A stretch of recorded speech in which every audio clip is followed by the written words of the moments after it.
بسم اللہ الرحمن الرحیم۔ قربانی کے جانور کے حوالے سے ایک سوال یہ کیا گیا ہے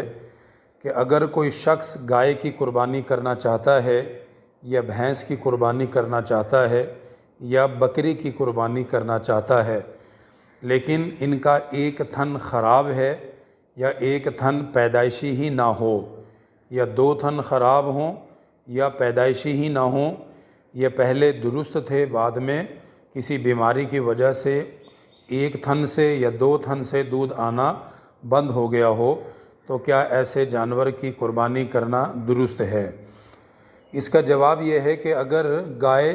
بھینس کا ایک تھن پیدائشی نہ ہو یا پہلے تھا اس میں سے دودھ بھی آتا تھا لیکن بعد میں کسی بیماری کی وجہ سے وہ خراب ہو گیا اور اس میں سے دودھ آنا بند ہو گیا یا وہ سرے سے ہی کٹ گیا،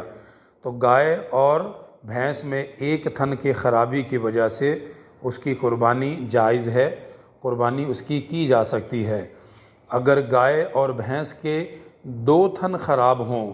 یا وہ پیدائشی ہی نہ ہوں یا دو میں سے دودھ آنا بند ہو گیا ہو، تو پھر اس وقت گائے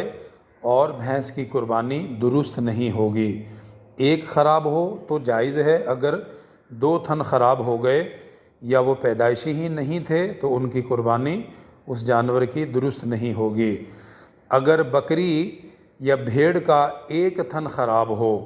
یا وہ پیدائشی ہی نہ ہو تو اس کی قربانی جائز نہیں ہے، اس کی قربانی بالکل درست نہیں ہوگی۔ بکری اور بھیڑ کے دونوں تھنوں کا ٹھیک ہونا ضروری ہے، پیدائشی طور پر بھی اور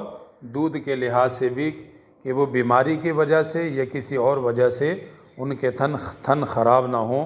تب ان کی قربانی جائز ہے۔ تو یہ یاد رکھیے کہ گائے اور بھینس میں ایک تھن کی خرابی ہو تو قربانی درست ہے، اگر بکری یا بھیڑ کا ایک تھن خراب ہو تو اس کی قربانی جائز نہیں ہے۔